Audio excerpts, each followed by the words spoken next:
예,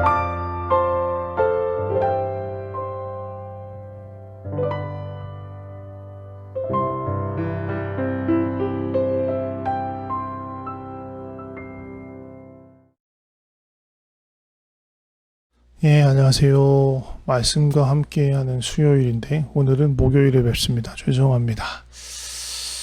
지난주까지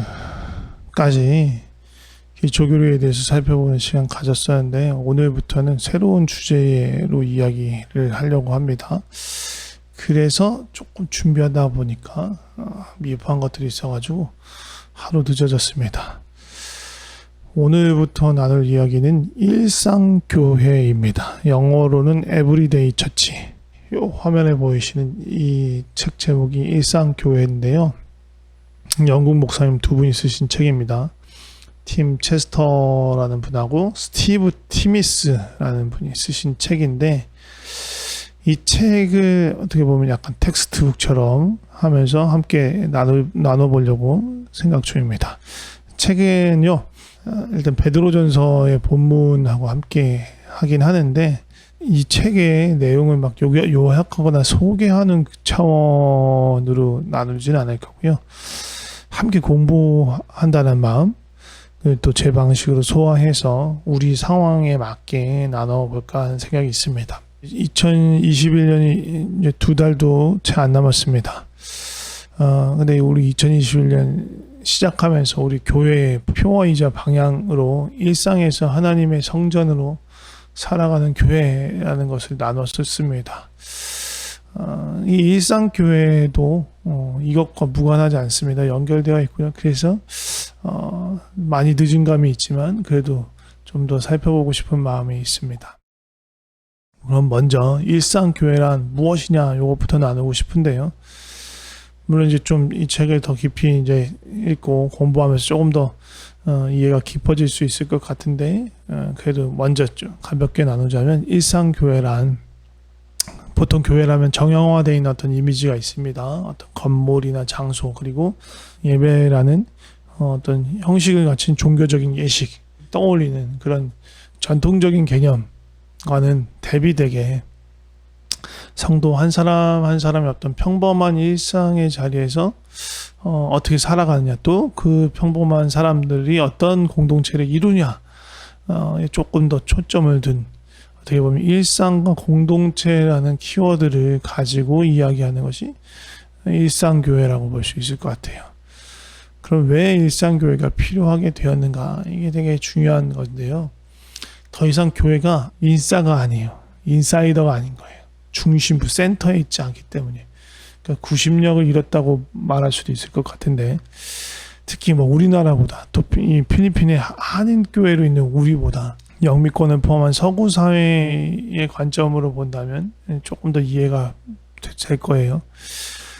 이 서구 사회는요 정말 오랜 시간 동안 기독교가 사회의 중심이었습니다. 인구의 대부분이 하나님을 믿었고 20세기 초만 하더라도 영국 인구의 4분의 1이 레귤러하게 교회에 출석했어요. 지금은 복음적인 교회에 출석하는 사람으로 따지면 인구의 25분의 1로 줄었다는 거예요. 그러니까 100명 중에 25명이 출석하던 것이 이제 100명 중에 4명만 출석하는 상황으로 바뀐 거예요. 게다가 영국 상황이긴 하지만 앞으로 전혀 교회에 출석하고 싶지도 않다. 그런 생각을 가진 사람이 인구의 70%인 거예요. 이게 뭐 영국 상황이니까 라고 치부할 수도 있는데 좀 우리 상황을 또 좀 살펴보자면 우리나라는 기독교 완전히 사회 중심이 된 적은 없어요. 우리나라는 서구 세계하고는 좀 다르죠. 서구 세계는 기독교가 완전히 사회 중심이 되고 사회 전반에 걸쳐서 기독교적인 어떤 윤리와 가치가 스며들어 있지만 우리는 그런 거하고 좀 처지가 다릅니다. 그럼에도 불구하고 우리나라의 기독교는 20세기 초반부터 일제로부터의 어떤 독립과 또 근대화의 과정에서 아주 큰 영향을 미쳤어요. 80년대, 90년대까지만 하더라도 사회로부터, 사람들로부터 상당한 신뢰를 얻었던 것이 사실입니다. 영미권의 어떤 기독교 영향력이 흔들리는 큰 사건은 어떻게 보면 두 차례 세계대전이라고 볼 수 있을 것 같아요. 그런데 어떻게 보면 우리나라의 경우는 일본의 어떤 그런 식민지 치하의 어떤 상황과 6.25의 어떤 분단의 상황이 오히려 기독교의 영향을 사회가 이렇게 긍정적으로 받아들이는데 크게 영향을 미쳤던 것 같아요. 그래서 그 결과로 한국 사회에 깊숙이 영향을 미치게 된 거죠.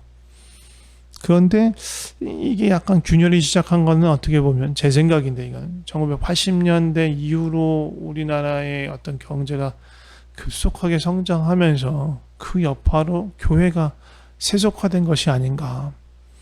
그래서 교회도 그 똑같은 성장주의, 어떤 성장과 성공에 목말라 하면서 금전적인 물질적인 어떤 논리의 지배를 받고 그 결과로 소그룹으로서의 맛을 잃어버리기 시작한 것 같다라는 생각입니다.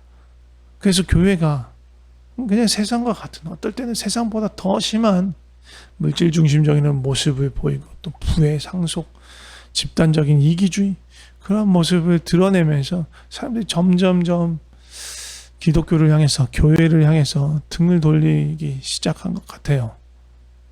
또 이게 이제 영미권의 어떤 신앙적인 분위기, 기독교적인 교회의 분위기하고 분리될 수 없는 거예요. 왜냐하면 우리는 영미권에서 온 선교사들에 의해서 신앙을 배우고 성장해왔기 때문에 그쪽의 어떤 분위기와 그쪽의 기류에 영향을 받을 수밖에 없어요.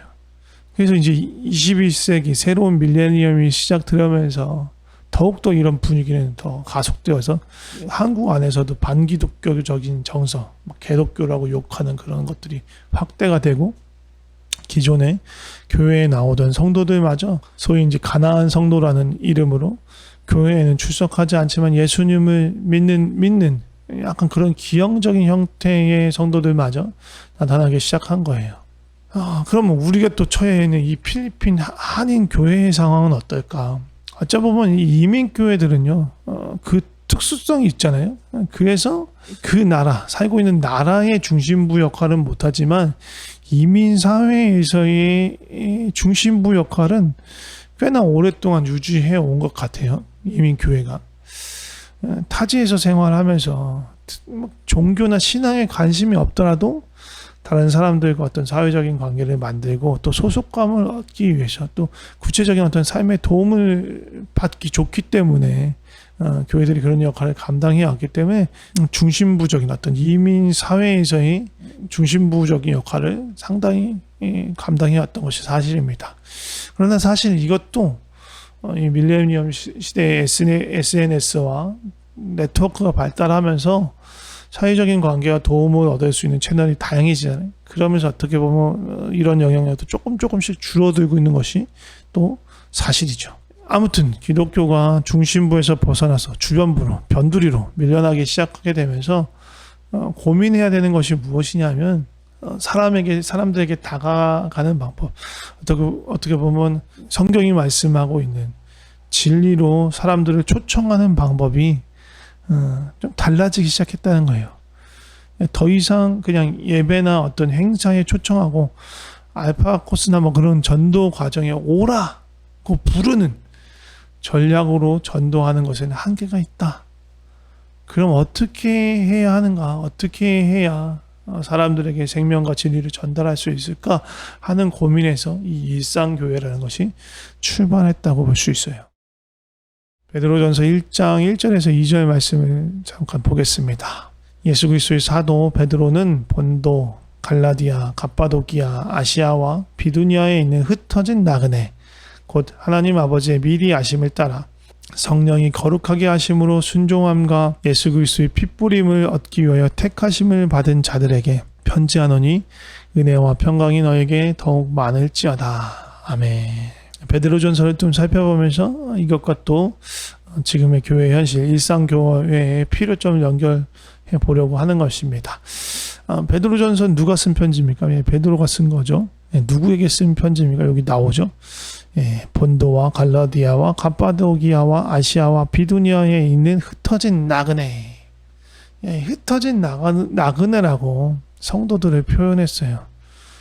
이 나그네들은요, 유대인들 중에서 예수님을 믿기 시작한 사람들이라기보다는 이방인들 가운데서 괴종해서 예수님을 그리스도로 영접한 그런 사람들에게 포커스를 맞추고 있어요.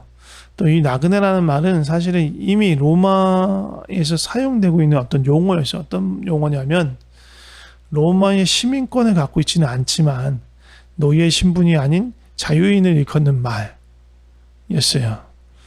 그런데 로마가 여러 가지 이제 변방으로 점점 로마의 세력을 확대해 나가면서 새로운 식민지를 얻게 되거든요.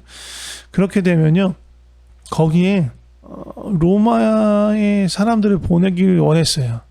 그런데 시민권을 가지고 있는 사람들은 함부로 할 수 없었기 때문에 로마의 시민이 아닌 이런 자유인들을 그 식민지로 이주하고 정착시켜서 거기를 로마의 어떤 통치가 미칠 수 있는 그런 곳으로 만들어 갔던 거예요. 그렇게 되면서 많은 이제 이러한 나그네들이 이곳저곳으로 흩어져서 정착하게 된 거예요. 그렇기 때문에 예수님을 믿는 많은 이방인들도 그렇게 흩어져서 정착하게 되었을 거예요. 게다가 그리스도인들은요, 필연적으로 나그네일 수밖에 없어요. 왜냐하면 세상이 가는 방향하고 그리스도인들이 살아가는 방향은 다를 수밖에 없기 때문이에요. 그래서 이 베드로전서 이제 4장 4절에 보면 이런 말씀이 있습니다. 너희가 그들과 함께 그런 극한 방탕에 다름질하지 아니하는 것을 그들이 이상히 여겨 비방하나. 아니, 무슨 말이에요?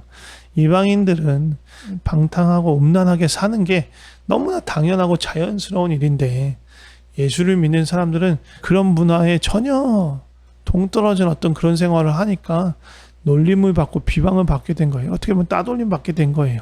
아웃사이더가 되는 거죠. 변두리로 밀려나는 거예요. 이게 이제 비단 1세기의 상황만 그런 게 아니죠. 21세기 예수님을 따르는 우리들도 마찬가지예요. 우리는 이 세대를 본받지 않고 그 시대 정신을 따라가지 않고 그것을 역행하면서 하나님의 선하시고 기뻐하시고 온전한 뜻이 무엇인지 찾고 그것을 따르는 사람들이에요. 그러니까 어쩔 수 없이 세상을 거스를 수밖에 없는 거예요. 세상에 있는 사람들이 교회를 향한, 예수님을 향한 관심과 갈망을 생기도록 하는 거는요, 그 사람들이 추구하는 것을 교회를 통해서 얻을 수 있어 라고 말하기 때문이 아닌 거예요. 그럴 수는 없어요. 세상이 쫓아가는 어떤 부와 명예와 성공과 쾌락은요, 예수님의 방향, 예수님을 쫓아가는 방향과 180도로 다른 방향이 있어요. 그러니까 그런 것들은 교회를 통해서 얻을 수가 없어요. 불가능해요. 혹시라도 세상에서 추구하는 그런 것들을 교회에서 얻을 수 있다라고 여태까지 생각해 오셨거나 교회가 은연중에 그러한 메시지를 전해왔다면요, 야, 그건 정말 잘못된 거예요. 큰 실수를 하고 있었던 거예요. 우리는요, 예수님을 따라가면 따라갈수록 세상에서는 주변부로, 변두리로 밀려날 수밖에 없는 거예요. 그렇기 때문에 우리는 그 변두리에서 어떻게 그 세상의 중심부에 있는 그 사람들로 하여금 예수님과 그 복음을 증거하고 알게 할 수 있을까에 대한 고민이 필요하고, 그런 연장선에서 일상교회가 태동한 거라는 거죠. 그래서 이제 이번 주 이렇게 시작해서 계속해서 다음 주부터 주변부에서 일상에서 어떻게 선교적인 생각을 갖고 사랑 안에서 공동체를 이루면서 세상 사람들에게 예수님을 보일 수 있을지에 대해서 이제 나누어 가도록 하겠습니다. 오늘은 여기에서 이렇게 소개하는 정도에서 마치려고 합니다. 제가 기도하고 마치겠습니다. 하나님, 우리를 세상 속에서 택하셔서 거룩하게 구별하시고 주님의 사랑 가운데서 자녀 삼아 주셔서 감사합니다. 우리는 더 이상 세상과 하나가 될 수 없습니다. 세상의 중심에 서 있을 수 없습니다. 우리는 더 이상 세상이 부추기는 욕심이 아니라 성령님이 주시는 열정으로 움직이는 사람들입니다. 부와 명예와 성공과 쾌락을 향해서 가는 사람들이 아니라 날마다 자기를 부인하고 자기 십자가를 지고 좁은 길로 낮은 곳으로 예수님을 따라가는 사람들입니다.